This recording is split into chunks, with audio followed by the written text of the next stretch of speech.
L'Afrique riche en diverses ressources, elle demeure pauvre. Et plusieurs facteurs sont incriminés. Nous échangeons sur donc comment financer autrement le développement de l'Afrique avec Fadel Kaboub. Il est économiste tunisien, président du Global Institute of Sustainable Prosperity, une affaire de développement et de prospérité durable.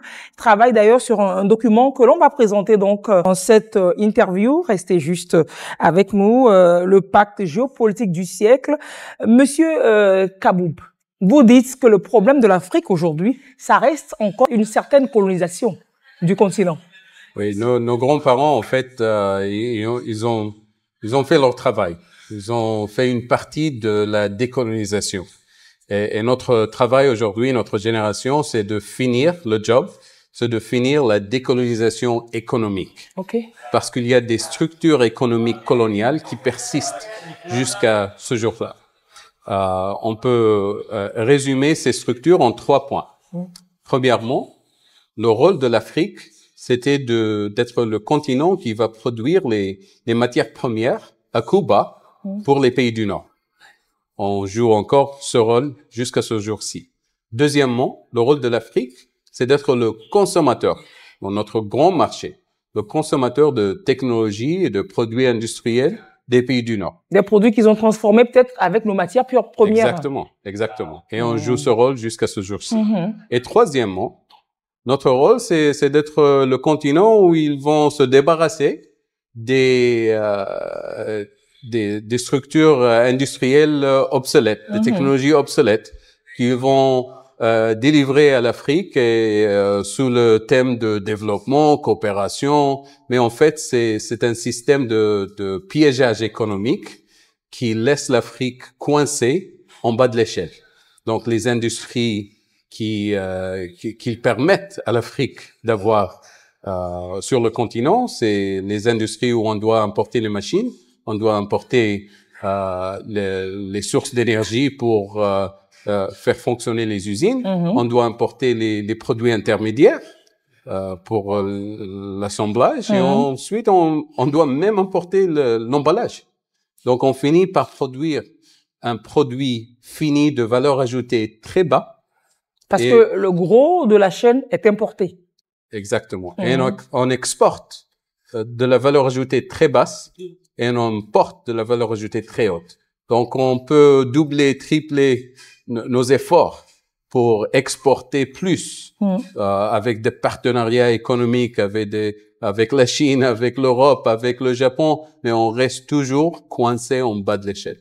Donc, ce sont ces 3 rôles économiques coloniaux qui persistent jusqu'à ce jour-ci. Donc, quand on parle de structure coloniale, il faut se rappeler que le colonialisme, c'était pas un système de développement. C'est clair, c'était un système d'exploitation. D'exploitation. Alors, comment faire aujourd'hui avec un système colonial qui doit produire le développement, les droits de l'homme, la démocratie? C'est impossible. C'est pas un système qui est fait pour le développement. Donc, il faut décoloniser les structures économiques afin d'aboutir à un système qui puisse produire le développement durable, la transition écologique, la démocratie, les droits de l'homme et tout ça. Ce qui veut dire que ce système est un terreau fertile aussi à l'endettement et au surendettement du continent. Exactement. Parce que si on regarde les sources de la dette externe de l'Afrique, ce sont 3 points très précis qui sont la source de la dette. Le premier point, c'est le déficit alimentaire. Pendant la période coloniale, l'Afrique était l'un des continents le plus grand exportateur de produits alimentaires, produits de base. Je parle du maïs, je parle du riz, je parle du blé. Aujourd'hui, le continent importe 85% de nos produits alimentaires. 85%. Donc, on a un déficit alimentaire. On a perdu notre souveraineté alimentaire. Deuxièmement, notre continent a un déficit énergétique. Et je parle ici du Nigeria, le plus grand exportateur de pétrole. Je parle de l'Angola, parce que ce sont des pays qui exportent le pétrole brut et importent les produits raffinés. Donc, c'est pas par accident. C'est un système de piégeage économique. Et ensuite, le système industriel que je viens de décrire, c'est un système qui nous laisse en bas de l'échelle économique. Donc, ces trois sources de dette produisent un système de déficit commercial structurel. Et quand on a un déficit commercial, ça affaiblit nos monnaies africaines par rapport au dollar, par rapport à l'euro. Donc, avec une monnaie faible, tout ce qu'on on importe, que ce soit des produits pharmaceutiques, des produits alimentaires, des produits énergétiques, on importe quoi? On importe avec l'inflation. Donc, on doit tout de suite protéger nos citoyens. Comment faire? On demande à la Banque centrale de défendre le taux de change, de protéger l'économie. Alors, la solution la plus facile, la plus rapide de protection, c'est d'emprunter de la devise, dollars et euros, etc., pour protéger le taux de change. Donc, on va accélérer les sources de la dette.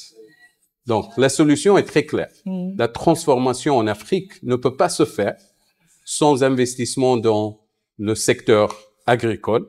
Donc, investir dans la souveraineté alimentaire, investir dans la souveraineté énergétique et surtout renouvelable, parce que c'est notre potentiel le plus grand, et d'investir dans des politiques industrielles panafricaines de transformation. Donc, panafricaines et non pas nationales. Panafricaine, parce que, voilà, avoir un plus grand marché. Parce qu'on a besoin d'économie d'échelle. Exactement.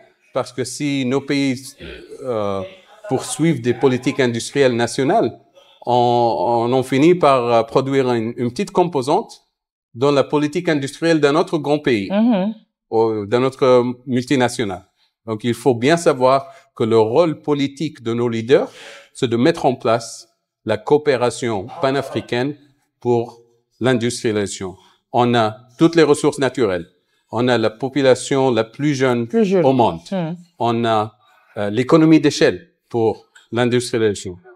Mais on a besoin de technologies de production. Et ça, on l'a pas. Il faut transférer la technologie. Et c'est avoir des partenaires qui acceptent de transférer la technologie. Partenaires réels, non pas partenaires abusifs. Parce que quand on parle de transfert de technologie, de partager la technologie qui va sauver des vies, technologie pour produire les panneaux solaires, technologie pour produire tout ce qu'on en a besoin pour la transition énergétique. Entre guillemets, nos partenaires refusent de partager la technologie. Ce qui peut aider l'Afrique à mieux se porter, ils refusent de partager. Parce qu'ils perçoivent le potentiel qu'il y a là-dedans. Le potentiel de développement de l'Afrique comme un bloc industriel, comme un risque géopolitique de concurrence réelle. Et pour eux, c'est un risque géopolitique à éliminer. Donc, c'est no way que de leur partager la technologie. Exactement. Et on se rend compte, vous le savez, vous êtes intellectuel africain, vous le savez, les dirigeants africains le savent, on le sait, mais rien ne va. Mais on a besoin d'une stratégie. Parce que comment faire? Parlons de stratégie, vous parliez tantôt d'un marché panafricain. Il y a la ZLECAf qui est en cours. Quelle est votre vision sur la ZLECAf? Mais la ZLECAf, sans politique industrielle, c'est rien du tout. C'est juste un marché. On va en finir par échanger du café avec du thé, avec des bananes, c'est pas l'industrialisation. Mais une politique industrielle réelle avec la ZLECAf, et maintenant on peut parler de développement. Donc on a besoin de toutes les composantes de développement. Non seulement la zone de libre-échange, il y en a besoin de libre-échange avec industrialisation, avec une politique agricole de souveraineté panafricaine. C'est cela. Donc la question qui reste, c'est comment créer un levier géopolitique pour forcer nos, entre guillemets, partenaires de partager la technologie, pour permettre au continent africain d'échapper la structure coloniale, une fois pour toutes, d'être vraiment le continent riche que nous sommes, et d'être vraiment, non pas le continent en bas de l'échelle économique et géopolitique, mais au centre d'un système multipolaire, d'un système économique soutenable, juste et équitable. Et vous travaillez justement sur un livre à l'endroit des décideurs africains, le livre qui s'appelle The Geopolitical Bargain of the Century, le pacte géopolitique du siècle. Il n'est pas encore achevé. Vous travaillez dessus. Est-ce qu'on peut avoir quand même un petit sketch, un petit résumé des propositions que vous faites aux dirigeants justement pour sortir de cette colonisation qui maintient toujours l'Afrique au bas de l'échelle? En fait, je viens de publier une petite partie du livre dans un article publié en Afrique du Sud avec un collègue de l'Équateur, Andrés Chiriboga. Et l'article est publié par le centre de recherche The Institute of Economic Justice. C'est sur le site web là-bas. Le pacte géopolitique du siècle. Imaginons pour un moment qu'on a un bloc économique de pays africains et même avec des partenaires du pays du Sud, disons le Brésil. Les BRICS, on peut dire. Pas les BRICS. Nécessairement. Pas forcément. BRICS. On choisit. Peut-être le BRICS sans la Russie et sans la Chine. Je vais expliquer pourquoi. Mais l'Afrique du Sud, le Brésil, Namibia, les pays du Sahel, Brésil, Colombie, Malaisie, disons une vingtaine de pays qui ont les économies d'échelle comme un bloc économique, la complémentarité de ressources et capacités, et qui ont un pacte politique de coopération agricole, énergétique et surtout industrielle. Une politique industrielle de coopération. Disons que ce bloc va reproduire toute la chaîne de valeur pour produire les panneaux solaires. C'est comme première étape. Je parle toute la chaîne de valeur. En commençant par le processing des minéraux qu'on produit ici en Afrique, jusqu'à la production du panneau solaire, le produit fini pour déploiement sur le continent, dans les pays du Sud. Donc c'est ça la stratégie. Ensuite, ce bloc va à la Chine, qui est un pays qui est en fait d'accord avec l'idée de partager la technologie. On dit la Chine, si vous partagez les technologies comme un partenaire joint venture, on n'a pas besoin d'argent parce que nos pays, on paye pour la main-d'œuvre en monnaie nationale, pas en devise. On paye pour la matière première en monnaie nationale. On n'a pas besoin de devise. Normalement, on a besoin de devises pour importer les machines. Mais dans ce cas-là, la Chine va transférer la technologie comme partenaire technologique. Donc, il n'y a pas besoin de financement externe. Il n'y a pas besoin de piégeage de la dette. Si la Chine accepte en termes qui sont conçus par notre bloc économique, qui sont mais dans des termes dans lesquels la Chine aussi aurait à gagner, forcément. Exactement. Donc, qu'est-ce que la Chine va gagner? Premièrement, la Chine peut doubler son poids industriel au niveau mondial dans une dizaine d'années, disons. Dans une dizaine d'années, deuxièmement, la Chine peut doubler son poids géopolitique au niveau mondial.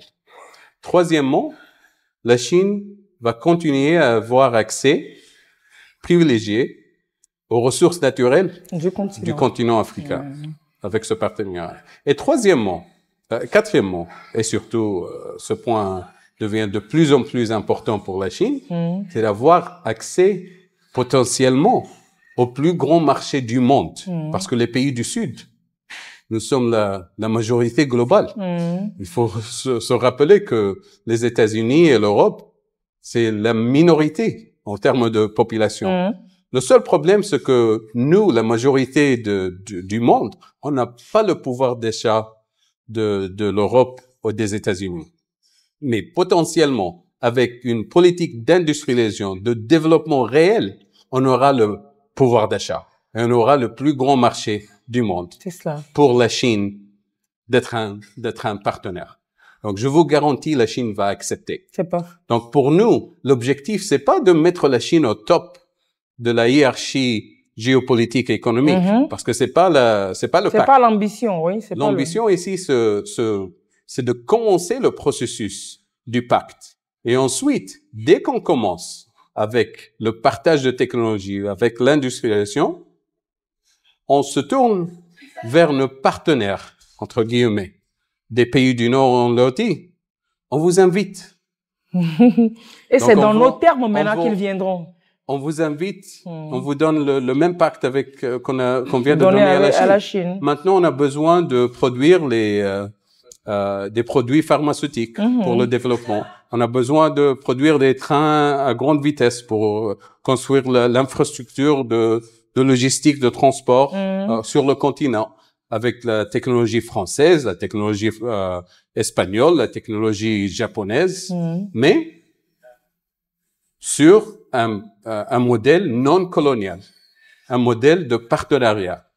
C'est-à-dire, on paye pour nos travailleurs avec la monnaie nationale, on paye pour la matière première en monnaie nationale, et on n'a pas besoin d'emprunter. Vous importez votre technologie comme partenaire réel. Et comme on dit en anglais, it's a win-win. Et ils auraient à gagner aussi là-dedans. Exactement. Mais s'ils refusent, ils savent déjà. Ils vont se marginaliser puisqu'ils seront minoritaires toujours. Non seulement ça, mais ils savent déjà que la Chine a la technologie des trains rapides. Les mêmes technologies qu'on leur demande, la Chine a ça. Donc s'ils refusent, on se rabat sur la Chine. Exactement. Ils voudront pas que la Chine occupe tout le terrain. Donc dans ce pacte, l'Allemagne, la France, le Japon, les États-Unis, ils ont intérêt à participer. Sinon, ils vont être isolés comme minorité globale.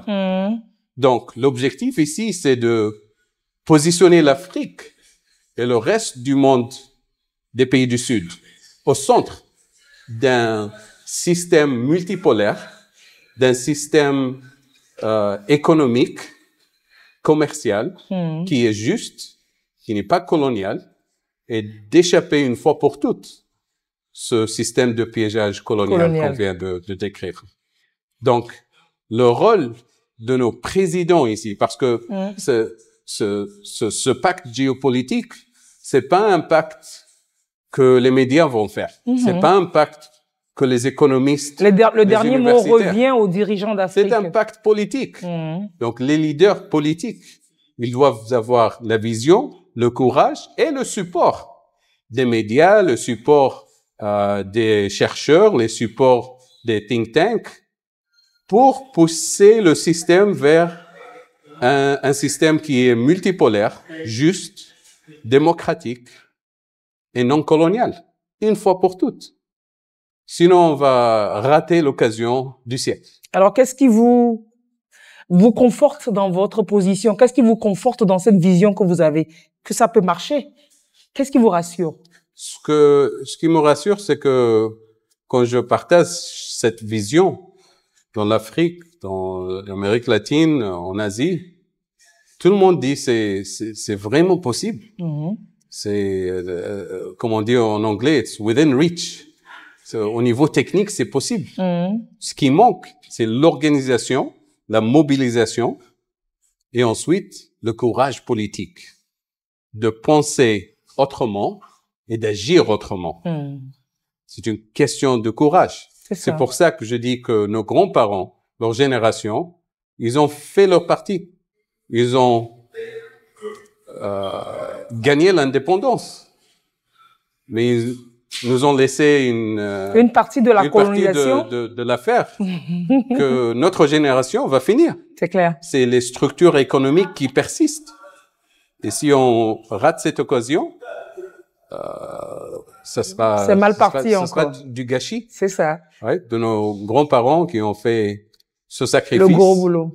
Et ce sera une occasion ratée parce que c'est totalement possible. Et surtout dans ce moment géopolitique que les États-Unis ont créé dans les 3 derniers mois. C'est cela. C'est une opportunité. Complètement. Dans laquelle il faut s'engouffrer. Et aujourd'hui, l'Union africaine qui se lève et qui crie qu'il faut parler d'une même voix concernant l'endettement de l'Afrique, c'est l'une des stratégies qui peuvent être explorées, clairement. Donc, ce sera la bienvenue. Sans doute que vous en discuterez au cours de la conférence sur la dette qui a lieu à Lomé, et de la déclaration de Lomé pourra s'enrichir de ces propositions également. Donc, je travaille pas pour l'Union africaine. C'est clair, mais c'est des idées. Vous êtes expert. J'espère que l'Union africaine a pris note. Trouvera la pertinence dans ce que vous avez dit, dans votre vision, et puis qu'elle pourra être prise en compte globalement. Allez, on croise les doigts pour l'Afrique. On se dit qu'on va se mettre au boulot pour sortir l'Afrique donc de la colonisation structurelle dont vous parlez, pour son développement. Alors, si on doit finir, j'imagine forcément que c'est sur une note d'espoir de votre part, monsieur l'économiste tunisien. Une question d'espoir, c'est une question de clarification. Parce que trop souvent, on me dit que ce sont des idées, c'est une histoire d'idées radicales. Mais pas nécessairement dans le sens politique du terme. J'utilise le terme radical dans le sens littéraire, parce que si on n'est pas, on n'a pas une approche radicale, on n'attaque pas les racines du problème. On est au niveau de la surface, donc c'est superficiel. Donc on a deux choix: des solutions qui attaquent les racines, des solutions radicales, c'est clair, ou bien des solutions superficielles. Le saupoudrage qui n'amène à rien. Exactement. C'est clair. J'opte pour les solutions radicales qui attaquent les racines. Le problème par la base, le problème par la racine, pour en finir une fois pour de bon. Exactement. Hier, quand on a entendu les discours, les engagements des divers chefs d'État qui étaient présents à la rencontre, on a compris que Lomé pourrait être un tournant dans la décision de l'Afrique de se prendre en charge, de compter elle-même sa propre histoire de développement. Alors, et ce pacte-là, à quel horizon est-ce qu'il pourrait être disponible et où on le trouvera si on n'est pas chef d'État ou alors chef de gouvernement africain? Alors, ce document sera publié sur mon blog, Global South Perspectives, sur le blog, le site Substack. Ça sera publié en anglais, en français, en arabe, en portugais, en espagnol, en kiswahili. Toutes les langues de l'Union africaine. Parce que l'objectif, c'est d'essayer de communiquer ces idées non seulement au président, mais à la population. C'est clair. Parce qu'il faut mobiliser la population, parce qu'il faut donner de l'espoir, parce qu'il faut pousser les structures politiques et les structures sociales pour agir. Et je vous dis merci, Monsieur Fadel Kaboub, économiste tunisien, président du Global Institute of Sustainable Prosperity. À très bientôt. Merci. Et merci et au revoir.